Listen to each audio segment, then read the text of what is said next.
جیسے کہ آپ حضرات نے اندازہ لگایا کہ میں ہر مجلس میں کچھ نہ کچھ تحفہ دیتا ہوں، آج بھی ایک تحفہ دینا چاہتا ہوں۔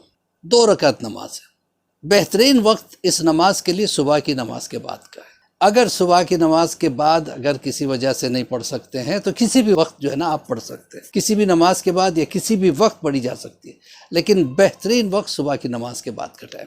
آنکھوں کی بیماری ہے، کانوں کی بیماری ہے، کوئی بھی ان چیزوں میں سے کمزور پڑ رہا ہو، آنکھ کمزور ہے، کان کمزور ہے، دماغ کمزور ہے، یادداشت کمزور ہے، بھلاٹ کی بیماری ہے، چہرے پہ گلو پیدا ہوتا ہے، چہرہ روشن ہوتا ہے، چہرے پہ حسن آتا ہے، چہرے پہ خوبصورتی آتی ہے۔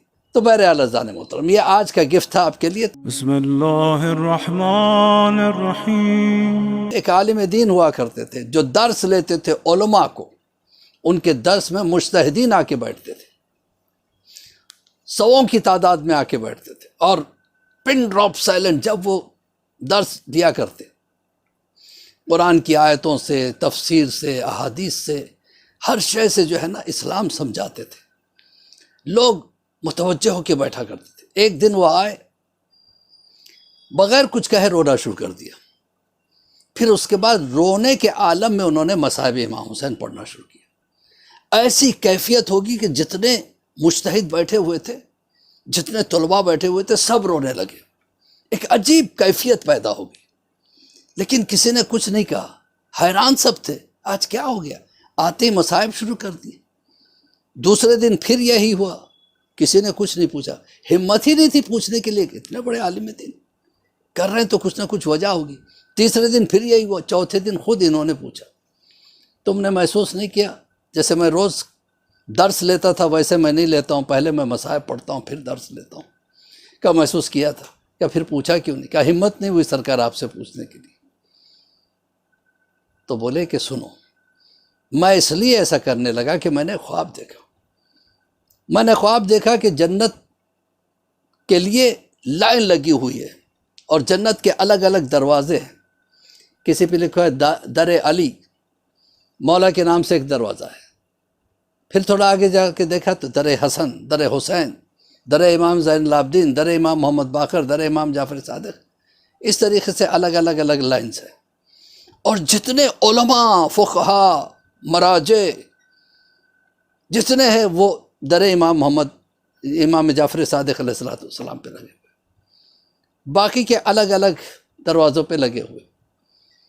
تو انہوں نے کہا کہ میں بھی گیا، میں نے دیکھا کس لائن میں لگوں، دیکھا کہ سب علماء کی لائن تو یہ ہے، لیکن میں نے غور کیا کہ امام ایک ایک عالم دین سے اس کے بیان کی ایک ایک چیز کی تصدیق کر رہے ہیں، تو نے فلاں حدیث پڑھی اور یہ ترجمہ کیا، تو نے یہ ترجمہ کہاں سے لیا، تو نے فلاں آیت کی یہ تفسیر کی تھی، یہ تفسیر تو نے کہاں سے لی، تو نے یہ مسئلہ بیان کیا تھا، یہ مسئلہ تجھے کہاں سے ملا؟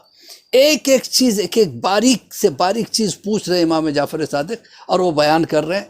ایک ایک آدمی کے پیچھے بہت بڑا ٹائم لگ رہا ہے۔ دیکھا کہ سب سے فاسٹ ایک لائن جا رہی امام حسین کی آنکھ، ٹک ٹک ٹک اندر جا رہے جنت میں۔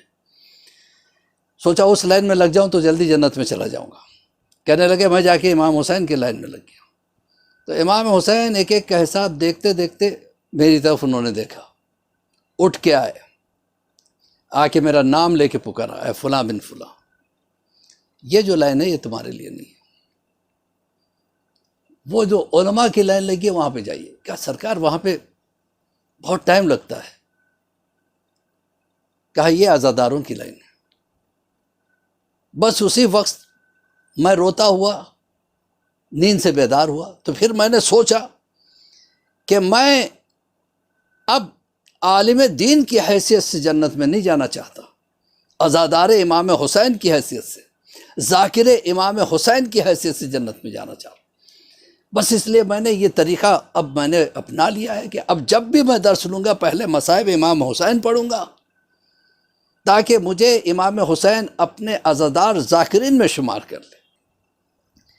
بدر مسلمانوں کی بہت بڑی کامیابی، جبکہ نہ تلواریں مسلمانوں کے پاس کافی تھیں، نہ گھوڑے تھے، نہ اونٹ تھے، پھر بھی مسلمان باوجود صرف 313 ہونے کے، اللہ کی مدد کی وجہ سے اور مولا کائنات کی نصرت کی وجہ سے جنگ بدر بہترین فتح کی شکل میں سامنے آئی، اور جب کفار بھاگ کے واپس گئے، اسی جنگ بدر میں ابو سفیان داخل جہنم ہوا، پھر واپس ادھر مشرکین عرب میں ابو سفیان کو سردار بنایا گیا۔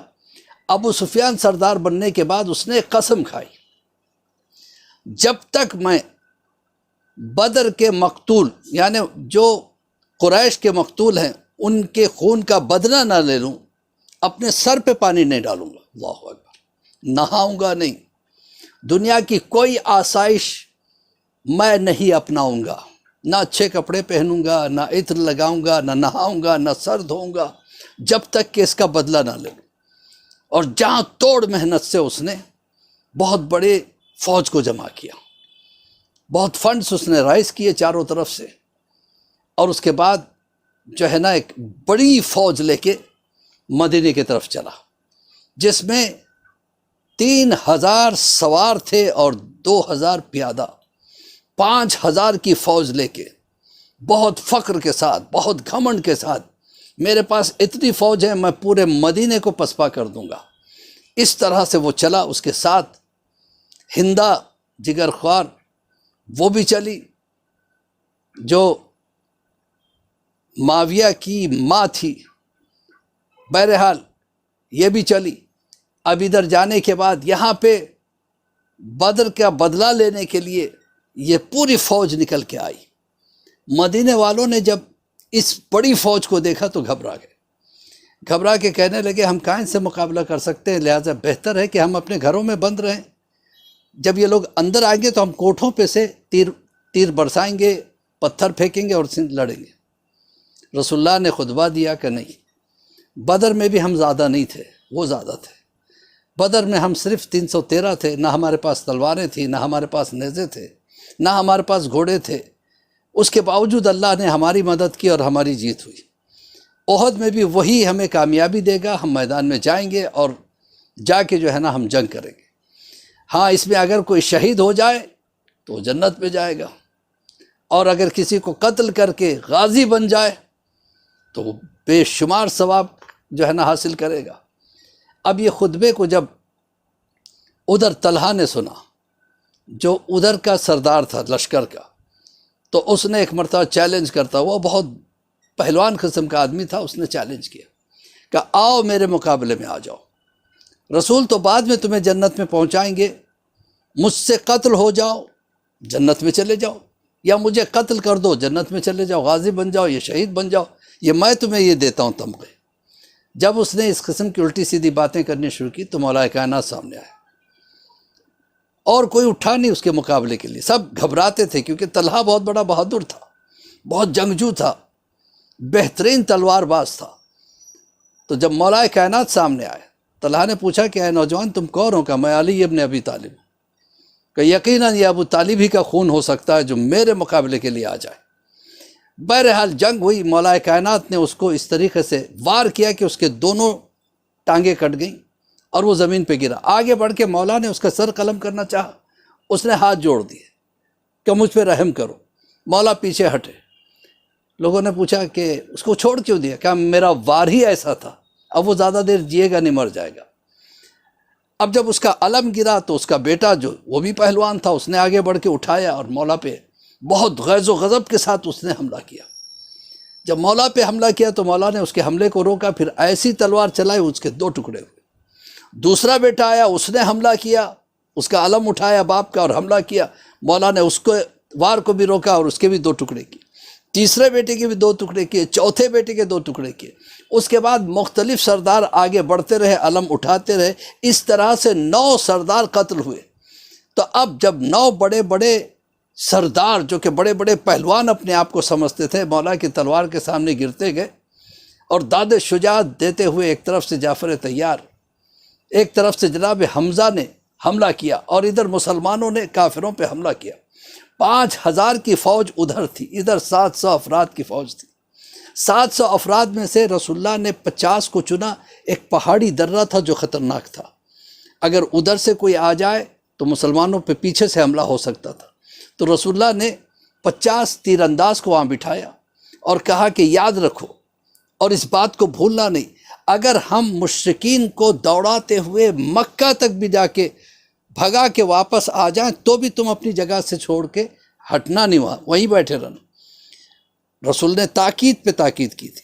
اب اس کے بعد ادھر جب مسلمانوں نے شدید حملہ کیا، جناب حمزہ کی تلوار ایسے چل رہی تھی کہ جو بھی اس کے سامنے آتا کٹ کے گرتا، مولا کائنات کے سامنے جو آتا کٹ کے گرتا۔ اس طرح سے جب یہ ہاشمی شیر حملہ کر رہے تھے، جب ہندا نے دیکھا تو ایک مرتبہ اس نے لوگوں کو کہا کہ جاؤ جا کے پہلے ان میں سے کسی کو بھی مار دو، یا رسول کو مار دو، یا علی کو مار دو، یا حمزہ کو مار دو، میں بے پناہ دولت دوں گی۔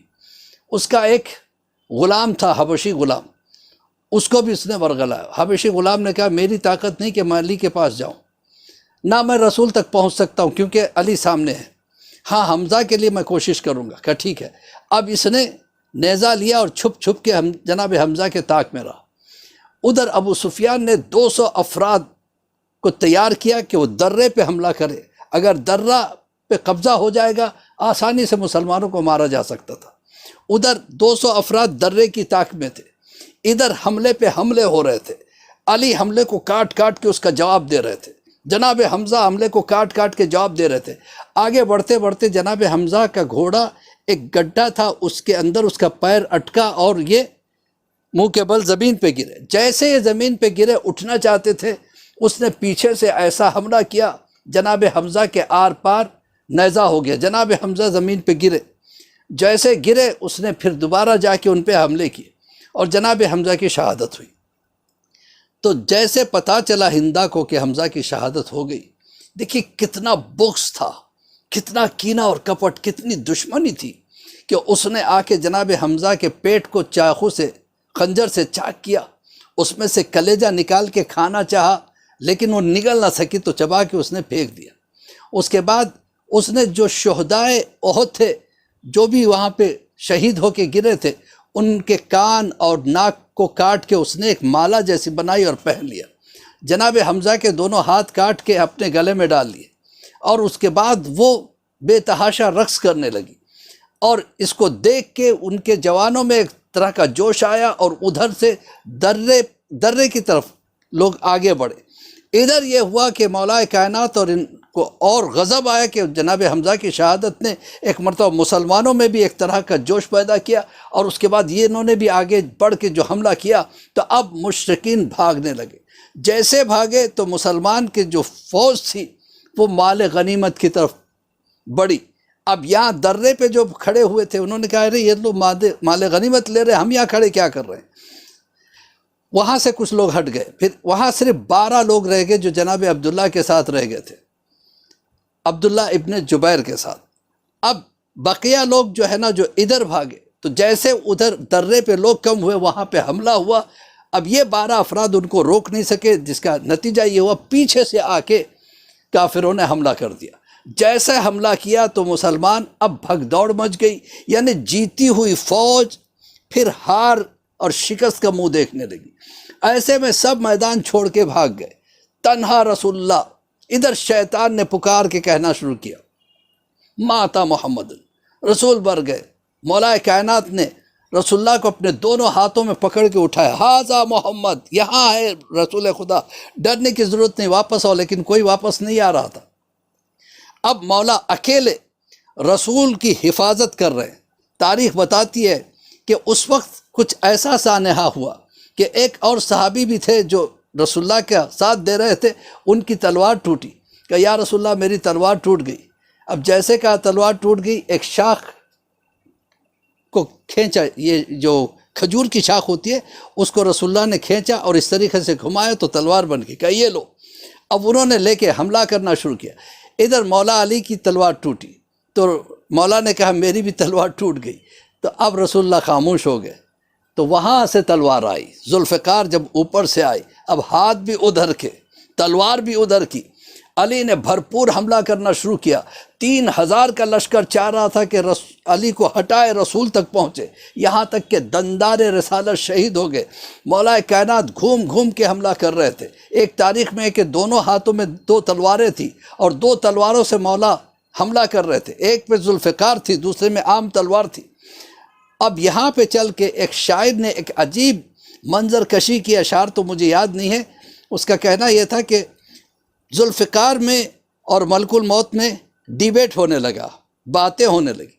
ملک الموت کہتے ہیں کہ ذوالفقار ذرا تھم تھم کے چل، اتنے تیزی سے تو چل رہی ہے، اتنے تیزی سے سر گر رہے ہیں کہ میرے لیے مشکل ہو گیا۔ کہا تیرے لیے کیا مشکل ہے؟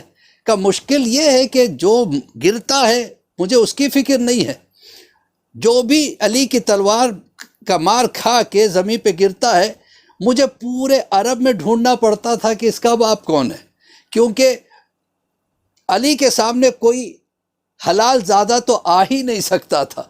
تو ذوالفقار نے کہا تو ایک نسل کو لے کے پریشان ہے، مجھے چلنے سے پہلے دیکھنا پڑتا ہے کہ کیونکہ میرے مولا کا حکم ہے کہ اے ذوالفقار دیکھتی جانا، 7 نسلوں میں بھی اگر کوئی ہمارا چاہنے والا ہے تو اس کو چھوڑ دینا، نہیں ہے تو اسے ختم کر دینا، میں 7 نسلوں کو دیکھ کے چلتی ہوں۔ تو بہرحال اذان محترم، اس طرح سے جنگ احد فتح ہوئی۔ جیسے کہ آپ حضرات نے اندازہ لگایا کہ میں ہر مجلس میں کچھ نہ کچھ تحفہ دیتا ہوں، آج بھی ایک تحفہ دینا چاہتا ہوں، وہ یہ ہے کہ دیکھیے اب پینڈیمک دور میں ہر کوئی پریشان حال ہے، چاہے وہ کتنا ہی مالدار کیوں نہ ہو، اس کو اتنی بڑی پریشانیاں، جو مڈل کلاس کا ہے اس کی اپنی پریشانیاں، اور جو بیچارہ غریب ہے وہ تو غریب ہے ہی، اس پہ اور زیادہ غربت۔ لہٰذا مجھے یاد پڑتا ہے کہ ایک مرتبہ میں نے کسی جگہ پڑھا تھا کہ رسول اللہ کے پاس ایک شخص آیا اور آ کے کہنے لگا یا رسول اللہ میں بہت امیر تھا، غریب ہو گیا، بہت عزیز تھا لوگوں کو، اب ذلیل ہو گیا، بہت پیسے تھے اب فقیر ہو گیا، صحت بہترین تھی اب جو ہے نا بیمار ہو گیا، دن بھر مارا پھرتا ہوں، روزی کی تلاش میں ہر جگہ جاتا ہوں، لیکن یا رسول اللہ کہیں سے روزی روٹی کا انتظام نہیں ہو پاتا، آخر میں کیا کروں؟ تو رسول اللہ نے کہا کہ شاید تجھ سے ایسے کام ہو رہے ہیں جس کی وجہ سے نحوست انسان کے گھر میں آ جاتی ہے، شاید تجھ سے ایسے کام ہو رہے کہ جس کی وجہ سے دولت تیرے سے دور ہو جاتی ہے، صحت تجھ سے دور ہو جاتی ہے، رزق تنگ ہو جاتا ہے۔ کہ یا رسول اللہ وہ کون سے کام ہیں؟ کہ ایک کام یہ ہے کہ انسان اگر بیٹھ کے امامہ باندھے اس سے رزق تنگ ہوتا ہے، دوسرا یہ کام جو اکثر لوگوں سے ہوتا ہے وہ ہے کھڑے ہو کے پیجامہ یا پینٹ یا شلوار پہننا۔ کھڑے ہو کے اگر کوئی شلوار یا پیجامہ یا پینٹ پہنتا ہے تو اس کی رزق تنگ ہو جاتی ہے، روزی کے دروازے بند ہو جاتے ہیں، صحت ختم ہو جاتی ہے، بیماری اس پہ حاوی ہوتی چلی جاتی ہے۔ اسی طرح سے بہت سے ایسے کام ہیں جیسے چلتے ہوئے پانی میں پیشاب کرنا، اس سے بھی انسان کی روزی تنگ ہو جاتی ہے۔ اپنے دانتوں سے اپنے ناخن کو چبانا، کاٹنا، اس سے بھی روزی تنگ ہو جاتی ہے۔ تو رسول اللہ نے کہا کہ ان میں سے کوئی نہ کوئی کام تو کرتا ہوگا جس کی وجہ سے تیری روزی تنگ ہوگی۔ اس نے کہا ہاں یا رسول اللہ مجھ سے کچھ کام ہوتے تھے، میں کھڑے ہو کے پیجامہ پہنتا تھا۔ کہا وہ چھوڑ دے۔ کہا یا رسول اللہ میں اکثر اپنے دانتوں سے اپنے ناخن کاٹتا تھا۔ رسول اللہ نے کہا ایک اور کام اکثر لوگ کرتے ہیں جس سے روزی تنگ ہو جاتی ہے، وہ پہنے ہوئے کپڑے سے پسینہ صاف کرتے ہیں۔ چھوٹی چھوٹی باتیں ہیں اذان محترم، لیکن اس سے نحوست گھر میں آ جاتی ہے۔ اکثر آپ نے بھی دیکھا ہوگا یوں کر کے پسینہ صاف کر لیتے، ایسا نہیں کرنا چاہیے، اس سے روزی روٹی تنگ ہو جاتی ہے، انسان کی برکتیں ختم ہو جاتی ہیں۔ دیکھیے کتنا پیارا ہمارا اسلام۔ پھر معصومین علیہ السلام نے ہمیں بتا بھی دیا کہ اب اگر روزی تنگ ہوگی تو اس کے دروازے کیسے کھولے جائیں، کیسے برکتوں کو لایا جائے۔ تو ایک نماز ہے، نماز وسعت رزق، نماز وسعت رزق، 2 رکعت نماز ہے۔ پہلی رکعت میں پہلے نیت سمجھیں، بہترین وقت اس نماز کے لیے صبح کی نماز کے بعد کا ہے۔ اگر صبح کی نماز کے بعد اگر کسی وجہ سے نہیں پڑھ سکتے ہیں تو کسی بھی وقت جو ہے نا آپ پڑھ سکتے ہیں، کسی بھی نماز کے بعد یا کسی بھی وقت پڑھی جا سکتی ہے، لیکن بہترین وقت صبح کی نماز کے بعد کا ٹائم۔ نیت کریں گے کہ نماز وسعت رزق پڑھتا ہوں میں، یا نماز وسعت رزق پڑھتی ہوں میں 2 رکعت قربتاً الی اللہ۔ ایک الحم 3 مرتبہ سورہ کوثر، بسم اللہ الرحمن الرحیم انا اعطیناک الکوثر فصلی اللہ، یہ سورہ 3 مرتبہ پہلی رکعت میں۔ دوسری رکعت میں ایک الحم 3 مرتبہ فلق، یعنی قل اعوذ برب الفلق 3 مرتبہ یہ سورہ، پھر قل اعوذ برب الناس کا سورہ 3 مرتبہ، پھر قنوت، رکوع، پھر اس کے بعد سجود، تشہد، سلام، بقیہ تمام کام صبح کی نماز کی طرح۔